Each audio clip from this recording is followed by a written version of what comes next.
It's a really strange thing to consider the device that's probably sitting in your pocket right now. I mean, you have absolutely never had more ways to communicate. Right, it's unprecedented. You've got a dozen messaging apps, emails, direct messages, instant AI responses that are, drafting replies for you before you even type a single letter. Yeah. You can reach out to almost anyone on the planet at the speed of light. And yet, if you're like most people listening to this, you probably feel this quiet, underlying exhaustion. Absolutely. It feels like it has actually never been harder to really genuinely reach anyone. It is, I'd say it's the defining paradox of our current moment. The infrastructure is practically flawless, right?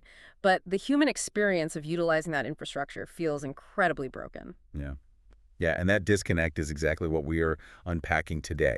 Yeah. We're looking at a really fascinating stack of structural analysis documents for today's deep dive. And they're quite revealing. They really are. They introduce this phenomenon labeled as GOA-36 alongside this framework for reading our societal operating systems, or OS. Mm-hmm.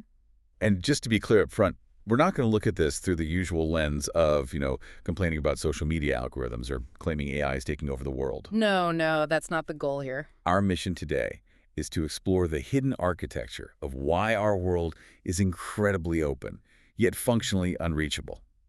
Basically, how can connection increase while meaningful contact completely collapses? Right, because we really have to step back from those immediate emotional reactions we get when looking at our overflowing inboxes. Which is hard to do. Oh, it's very hard. But today's exploration is about examining the actual mechanics of human trust. We are going to look at how our civilization's underlying operating systems are currently grinding against our biological limits. Okay, let's unpack this, because we need to start by defining this GOA-36 concept. Yeah. I genuinely had to reread that section of the source material 3 times. It's dense, yeah. It totally flips our entire assumption about availability right on its head. It does. So the sources use GOA-36 as a structural shorthand for the gradient of availability. Okay. It basically describes a specific tipping point in communication networks. The theory maps out a curve where as a system's availability approaches infinity. Meaning, like, you are theoretically accessible to anyone, anywhere, at any time. Exactly. As that availability approaches infinity, the actual utility of that availability crashes to zero. Wow. Total availability results in zero meaningful connection. So we really have to separate the concept of mere connection from actual meaningful contact. That is the foundational distinction here. AI and social platforms have successfully scaled connectivity to just an unprecedented level. I mean, the volume of our connections has exploded. Right. But trustworthy contact is rapidly declining. And we feel this distinction in our daily lives, We are swimming in this sea of automated emails, LinkedIn connection requests, notifications, and AI-generated outreach. Yeah, constantly. But instead of feeling more connected to people, we increasingly treat all of this as pure noise. We swipe it away, we ignore it. Well, the sources use this really elegant framework to break down why we experience this noise. They divide society into 3 distinct layers. Okay, lay them out for us. So there's the N, the I, and the OS layers. If we start at the surface, the N layer or the narrative layer, this is just the language of our everyday lived experience. The story we tell ourselves. Exactly. On the surface, people just feel like society has gotten cold, or that inquiring about a service is just exhausting. You hear things like, I reached out to customer support, but I couldn't get a real person. Right, or, my inbox is entirely just automated sales pitches. Yeah. The narrative is usually just everyone is too busy now, or technology is making us isolated. But if you look just beneath that narrative, you find the I layer, which is the intention or value layer. Okay. This is where you find the institutional drivers creating that surface experience. Businesses and organizations are simply trying to survive and optimize. Right. They're not evil, they're just running a business. Yeah, precisely. They deploy automated lead generation, they utilize AI sales tools, and they track engagement KPIs to maximize their reach while minimizing their costs. They aren't intentionally trying to make society cold. Sure. A company deploying an AI chatbot is really just trying to reduce call center wait times. They are optimizing for connection volume. And, that makes complete sense from a business standpoint. If you can scrape LinkedIn, use an AI tool to pull in a recent project I work on, generate a hyper-personalized icebreaker, and send it to 10,000 people for the cost of one traditional sales call. They're going to do it. Of course they are. But the friction happens when we hit the deepest structural level, And that's the OS layer, the operating system. This is the core of it. At this foundational level, our high-speed civilization OS demands speed, scale, and frictionless data transfer. Right. And it actively treats the slow, inherently inefficient processes of human trust building as a bug to be eliminated. So it's like we've essentially built millions of brand new roads everywhere, but we removed all the street signs, the traffic lights, and the speed limits in the name of maximum efficiency. And now the system is so chaotic that no one actually wants to drive anywhere. That's a great way to put it. The infrastructure is there, but the journey is too treacherous. We successfully scaled the connectivity, but we completely fractured the social surface of trustworthy contact. But removing that friction is exactly what caused the fracture, isn't it? How do you mean? Well, when you make it totally effortless for anyone to reach out, you fundamentally break the economics of communication. And looking at the sources, that historical shift in economics is really where the architecture of this problem reveals itself. What's fascinating here is how deeply we internalize an old economic model without even really realizing it. Tell me about that. Historically, the cost of reaching out belonged almost entirely to the sender. Right. If you wanted to reach someone in the physical world, you had to write a letter, purchase a stamp, and actually walk to the mailbox. It took time. Or, in a business context, a human being had to physically pick up a phone, dial a number, and spend 5 minutes attempting to make a sale. The sender paid a tangible cost in time, money, and effort. And that effort acted as a built-in filter. If someone went through the trouble to contact you, there was a baseline assumption that it had some level of importance. Exactly. Or at the very least, you knew they were a real person who invested actual resources to reach you. But today, we have witnessed a total structural reversal of that dynamic. Because of AI-generated outreach, automated inquiry forms, scraping bots, the cost for the sender has dropped to nearly zero. It is basically free. Right. An algorithm can generate and send highly personalized messages to thousands of people in a fraction of a second.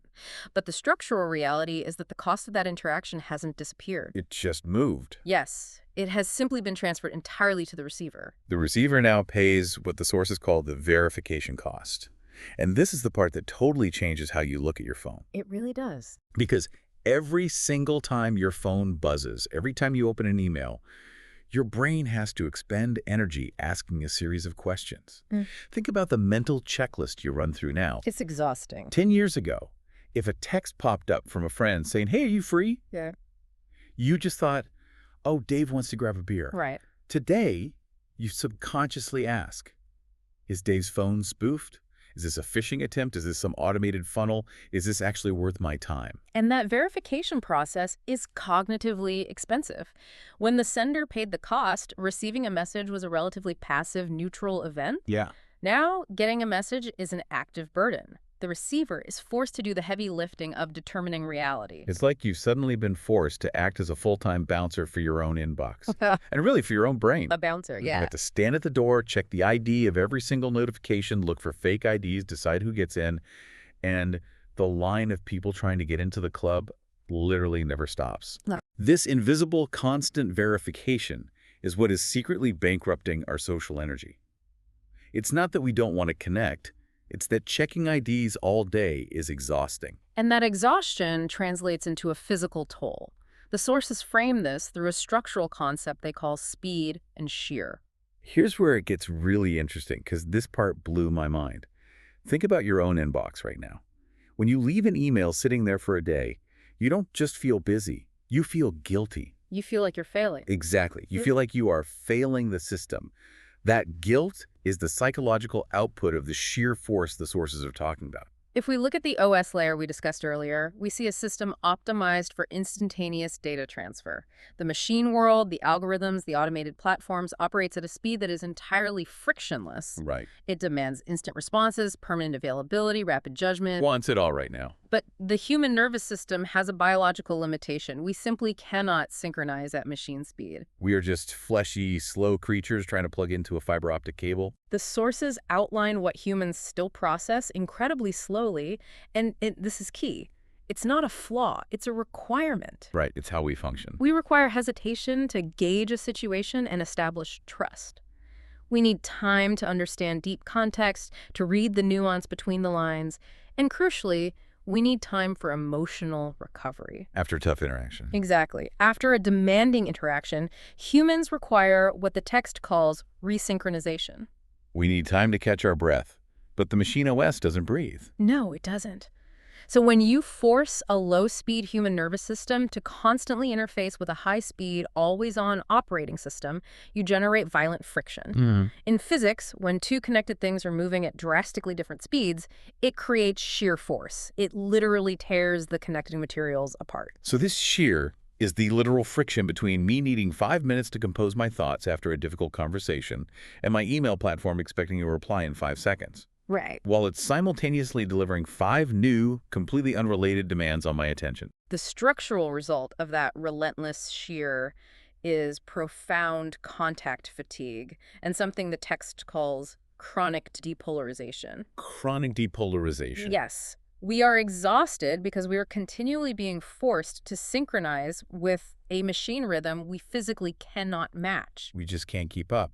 The system penalizes humans for being unresponsive, but the humans are burning out from the friction of the machine's velocity. But wait, I'm struggling with this premise just a little bit. Okay. If we look at the reality of the internet today, I can open Twitter right now and send a direct message to the CEO of a Fortune 500 company. The infrastructure is sitting right in my hand. That's true. The communication channels exist. So how is that openness an illusion? If we connect this to the bigger picture, the sources provide a really powerful analogy to explain why technical openness does not equal functional accessibility. Okay, lay it on me. They compare the social friction to logistics and energy systems. Imagine a massive global shipping port. Okay, I'm picturing it. The gates are open, the cranes are functioning, the water is deep enough for the largest ships in the world. By all technical definitions, the port is completely open. Right, the infrastructure is completely there and working. But consider what happens if that port becomes permanently jammed with millions of empty cardboard boxes. Oh. Or fake shipping containers generated by automated systems. Oh, wow. The cranes are still working, but every single crane operator has to spend an hour verifying the manifest of a container, opening it up, checking if there's actually cargo inside before they can move it. The entire logistics chain would gridlock. Nothing would get anywhere. Exactly. The port is technically open, but because of the sheer volume of noise and the massive verification cost, it is functionally unreachable. No real cargo can get through. That is terrifyingly accurate. And this is what is happening to our social infrastructure. The inquiry forms, the social media platforms, the customer service channels, they are the open ports. But they're jammed. They are so jammed with automated noise and frictionless outreach that they have become totally impenetrable. And this is why your mental bouncer just starts putting up velvet ropes. Right. Because being open actually becomes a literal burden, a source of wear and tear. So society naturally begins to harden its membranes. Yes, as a defense mechanism. We change our posture from a default state of connection to a default state of selection and isolation. We put up paywalls. We deploy intense spam filters. We configure our phones to only ring if the number is already saved in our contacts. We isolate ourselves just to survive the overload of the open port. We shift our behavior to mitigate the sheer force. And this really raises the question of where the gradient is shifting next. Right. And the sources, they treat this purely as a structural observation. In a system where frictionless instant connection is abundant and cheap, the value of that instant connection plummets. So what does this all mean? It's basic supply and demand, right? Okay. If an algorithm can instantly generate 1,000 customized emails, an email just isn't worth very much anymore. Exactly. So what actually becomes valuable as this contact inflation continues to rise? The new premium, the things that will become highly valuable and deeply sought after, are basically the structural opposites of the current high-speed OS. Okay, what does that look like? First, we will see a massive premium placed on slower interaction.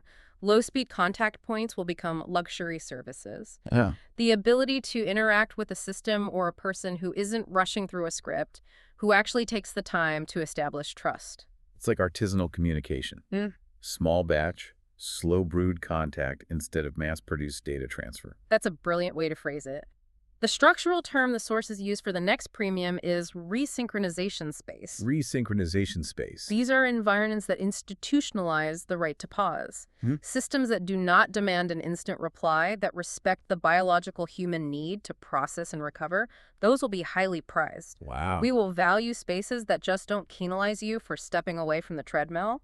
I mean, that sounds incredibly appealing right now. Just the freedom to say, I'll think about it and get back to you without feeling like you're breaking the rules of the platform or falling hopelessly behind. Another highly valued element will be noise resistance. What's that mean in this context? These are environments where the verification cost isn't constantly required, spaces where you don't have to play the bouncer because the boundaries are naturally highly curated. So you can let your guard down. Exactly. And finally, the ultimate premium will be accumulated trust. Networks where the heavy lifting of verification has already been paid for over time. Like close friendships? Yes. Small communities, deep professional relationships, local, verified networks, these become absolutely invaluable because the sheer force is removed. So if we synthesize all of this, the future isn't about who has the fastest internet connection or the most powerful AI assistant to manage their overflowing inbox. No, it's not. It's really about whether you have the margin or the white space in your life to safely maintain a connection without burning out. It's about building walls not to keep people out, but to create a quiet enough space inside where you can actually hear someone when they speak to you. That is precisely the structural shift the sources point toward, The tension isn't some sci-fi battle between human and machine. Right. It's a structural misalignment between an operating system that values volume and speed and a human nervous system that inherently requires hesitation and trust. This has been an incredibly clarifying journey through these sources. We've moved from that surface narrative, the idea that having a million apps means we are truly connected, down into the hidden mechanics of GOA-36. Yeah. We've seen how the verification cost was dumped right onto the receiver, explored the exhaustion of trying to match machine velocity, and finally understood why we are living in a world that is technically open, yet functionally unreachable. It is a complex structural landscape to navigate, no doubt. But when we look at these mechanics clearly, we begin to realize something vital. Perhaps society is not losing connection itself, but exposing the hidden cost of maintaining meaningful contact. That thought shifts the entire perspective. It leaves you wondering, as connection becomes infinitely cheap and perfectly frictionless, will the ultimate luxury of the future simply be the socially accepted right to remain unreachable?